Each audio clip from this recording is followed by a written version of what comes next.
Bonsoir à tous, bienvenue dans Questions directes. Notre invitée ce soir, Marie-Christine Méo-Kidal. Bonsoir. Bonsoir, Monsieur Planté, et bonsoir à tous les téléspectateurs. L'année 2016 se termine. Avec quel sentiment pour vous? Comment analysez-vous la situation de la Guadeloupe aujourd'hui? Écoutez, l'année 2016 se termine toujours avec les mêmes problèmes et même aggravation de certaines situations. Lorsqu'on voit le chômage et surtout de nos jeunes qui n'a toujours pas baissé parce qu'il n'y a pas de création d'emplois. Lorsqu'on voit la difficulté des entreprises, et je parle des petites entreprises, des producteurs, et puis la misère qui a augmenté, à mon avis, en 2016, du moins qui est plus significative. Hein, en 2016, on la touche du doigt là maintenant, elle est beaucoup plus palpable. Donc pour moi, 2016, disons, se termine avec son lot de difficultés, son lot de problèmes. L'UPLG a tout essayé, la lutte, la mobilisation, les revendications, un peu de tout. Même les élections. Vous êtes aujourd'hui résigné? Jamais. L'UPLG, qui est une organisation qui milite depuis 1978 pour emmener la Guadeloupe vers plus de responsabilités, vers une certaine souveraineté, c'est très bien que ce n'est pas d'un coup de baguette magique qu'on va changer la situation et qu'il nous faudra encore du temps pour faire avancer les choses. Donc, résigner, non, jamais. Mais parce que et vous savez, pas abattu parfois de ne pas être entendu. Mais je ne peux pas être abattu parce qu'en fait, je ne suis peut-être pas entendue par la grande majorité des Guadeloupéens, mais je suis entendue quand même par quelques Guadeloupéens et surtout des jeunes. Alors là, écoutez, l'année 2016 se termine, je la termine peut-être avec un petit sourire parce que en ce mois de décembre, j'ai quand même côtoyé des jeunes qui m'ont interpellée et qui m'ont posé des questions.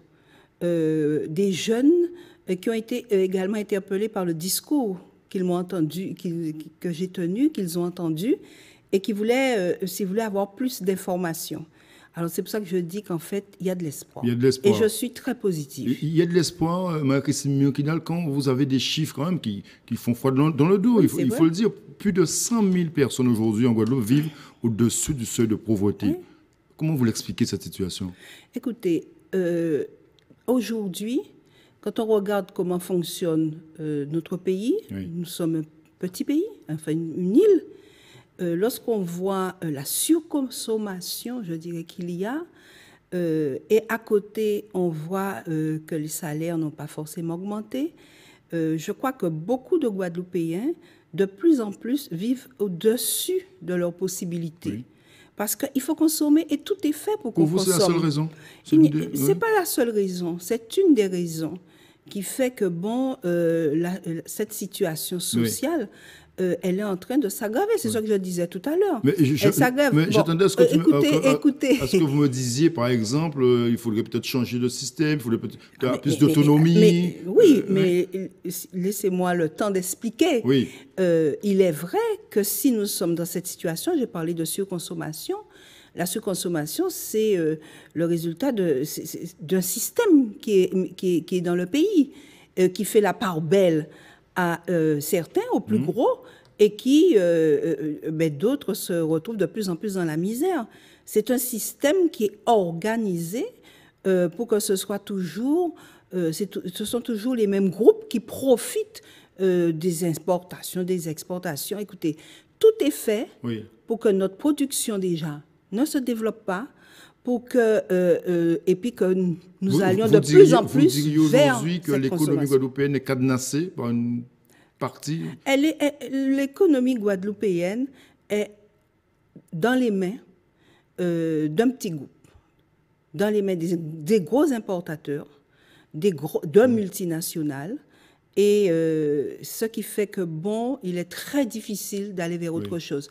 Moi, j'ai un regard très attentif sur l'économie sociale et solidaire. Mais je me dis que pour qu'on puisse véritablement entrer dans ce système, ce modèle, il nous faut avoir certains leviers. Et c'est vrai que nous n'avons pas les leviers qu'il faut pour qu'on puisse effectivement mettre en place ce système qui nous permettrait, si vous voulez, de diminuer ceux qui sont en difficulté. Oui. Marie-Christine Mion-Kidal, l'autonomie, c'est pas pour demain. Écoutez, je rappelle une chose. Oui. En cette fin d'année, je n'ai jamais mis mon drapeau dans ma poche. L'UPLG a toujours dit que son objectif à long terme était l'accès à la souveraineté et l'indépendance. Oui. Et qu'à court et moyen terme, il fallait qu'on mette une phase de transition. Oui. Alors, une autonomie la plus large qui soit, ça peut être, nous on a parlé d'une collectivité nouvelle pour la Guadeloupe. Maintenant, nous sommes en train de réfléchir et d'affiner ce projet. Il y a plusieurs propositions. On nous parle aujourd'hui de PTOM. Oui. Donc, on est en train justement de réfléchir à toutes ces questions. Et notre congrès qui aura lieu en fin d'année 2017, donc l'année prochaine, je viendrai, Monsieur Planté, pour vous dire voilà ce que nous avons décidé. D'accord. Donc, mais nous mettons en place, nous continuons le travail et nous venons justement donc, 2017, ce sera donc l'année pour faire passer encore des idées de l'UPLG. D'aller encore plus loin à partir de nos idées. Parce que, écoutez... Mais comment pouvez-vous faire de plus entre la lutte, la mobilisation, les revendications, les élections? Il vous reste quoi? Mais écoutez... Il nous faut continuer le travail que nous faisons sous le Créen, qui est un travail d'explication, de conscientisation. Il nous faut nous impliquer pour le moment dans les institutions, même si les élections ont donné ce qu'elles ont donné, ce n'est pas pour autant qu'on va baisser les bras. Hein? Il nous faut, tant qu'on n'aura pas d'autres moyens pour accéder à plus d'autonomie, je dirais, pour accéder à plus de responsabilités plutôt, eh bien, nous allons utiliser tout ce qui existe. L'élection présidentielle 2017, vous la regardez de loin ou ça vous intéresse? Les élections présidentielles, on les regarde et ça nous intéresse. On les regarde, on suit ce qui se passe, on suit ce qui se dit pour le moment. Bon, vous me direz que c'est normal. Tous les candidats parlent de la France, ils parlent de nous comme dans l'ensemble, l'Empire français, d'accord? Et ils sont tous pratiquement rejettent la possibilité pour nous d'accéder à plus d'autonomie, comme vous disiez tout à l'heure. Même Mélenchon, ça a surpris d'autres, mais ça n'a pas surpris moi. Mélenchon a été clair.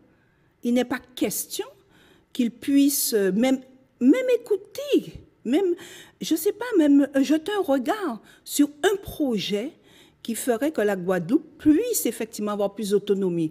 Et quelque part, je trouve que c'est humiliant. Et c'est humiliant notamment pour des Guadeloupéens qui l'ont toujours soutenu. Donc, 2017, ce sera encore l'année des combats de l'UPLG. Toujours. L'UPLG est une organisation qui est toujours au combat. Merci, Marie-Christine Mion-Kidal. Bonne fête de fin d'année, d'ailleurs. Profitez-en. Monsieur Planté, bonne fête. Oui. Et je profite justement pour dire à tous les Guadeloupéens de terminer l'année bien, de leur souhaiter de bonnes fêtes de fin d'année.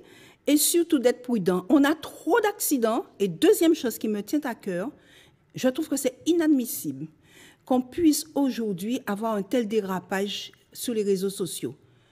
Qu'on puisse voir un accident, mais la première idée, c'est de filmer, de mettre ça sur les réseaux sociaux. C'est inadmissible. Donc, j'en appelle aux Guadeloupéens à plus de dignité et à plus de responsabilité. Merci Marie-Christine Mion-Kidal. Bonne fête à vous, bonne fête de fin d'année. Bonne fête à toute l'équipe d'ATV. Merci beaucoup. Bonne soirée sur ATV Guadeloupe. À demain.